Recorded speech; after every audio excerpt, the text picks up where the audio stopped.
Hey, I'm Jamie for Guitarist magazine. A few years ago, Fender brought out their American Professional range, which is kind of meant to be the contemporary modern day standard Stratocaster. Now they've just launched an update to that range, quite a big revamp as it happens, so they've called it American Professional 2. So we've got two of those guitars from this all new series in the studio today that we're going to take a look at. The first is the American Pro II HSS Strat, and as the name suggests, it's got a humbucker at the bridge, and the rest is so far so standard, but look a little bit under the skin and you'll find a range of refinements which is really up to date. So firstly, at the headstock you've got staggered height tuning posts here so that the strings go over the nut at an optimal angle, and down here at the pickups you've got not only some interesting pickups, but the wiring is quite fancy as well. So first you've got the VMod 2 pickups, which use a mixture of Alnico 2 and Alnico 5 magnets. Basically the aim is to accentuate what people like most about Strats and sort of tame down some of the things that people traditionally don't like. So we're looking at some very well balanced all-rounder pickups here. Come here to the humbucker, and this is the Fender's double tap humbucker as it's called. It will work in either full humbucker or coil split mode, but there's a couple of clever things going on. The first is that it's got mismatched coils. So when you are using it in coil split mode, it's voicing the screw coil only here. But the clever thing about it is that when you're in full humbucker mode, there's a coil tap on that screw coil, which means that it's only using some of its power when it's used in combination with the slug coil. So there's less of a jump in real terms between full humbucker output and the single coil or split coil mode that you'll be hearing when you activate this push button. So basically you're really just balancing the output a bit better and getting a more usable humbucker guitar out in the process. Okay, so another little refinement they brought in here and with the electronics is the dual gang tone pot. This basically means that the single coil pickups are seeing a 250k tone pot, and the humbucker is seeing a 500k tone pot. It's all on the same shaft, but the benefit of that is as a 500k tone pot allows more treble through, which is beneficial for humbuckers to stop them sounding muddy. And with single coils, 250k tone pot means the trebles attenuate a little bit, so you smooth off those harsh trebles. You get both of them on the same tone control here, and the single coils automatically see the one that's right for them, and vice versa with the humbucker. So a little bit tricksy, but the effect is again a more balanced, usable experience. It's meant to be a comfortable drive, this guitar basically. Further to that thought, you've got this supernatural urethane finish on the neck, which is basically a kind of satin finish that's a little bit more tactile, hand glides over it very nicely.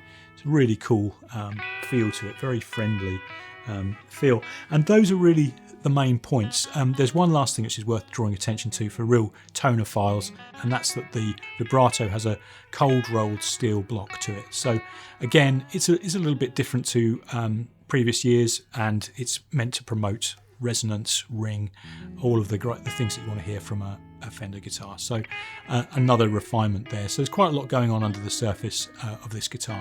Now it's time to move to our second of our two guitars, which is a Telecaster from the American Pro II range. Okay, so as if by magic, we've got the American Professional 2 Telecaster here. A little bit simpler than the Strat, but again there are refinements throughout under the hood. So firstly we've got VMod 2 pickups, which again use a mixture of Alnico 5 and Alnico 2 magnets in them, again to achieve a balanced, crisp response that's very, very usable for a variety of applications. You've got the push tone pot here again. This time it engages series wiring for the pickups, so gives you another sound to play with compared to the traditional 3 Tele sounds that you would normally expect. Staggered height tuning posts as before. There's the supernatural satin finish neck here again, and something that is a feature of both guitars, both the Strat and the Tele. I'll just flip the guitar here and you can see that the heel has just been rounded off a little bit there, and the neck plate's been rounded away as well to let that happen. So again, these concessions to player comfort, to playability, which are meant to mark out this as the kind of contemporary standard choice in the Fender's USA range these days. Anyway, so much for the details. Let's hear how they sound.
you.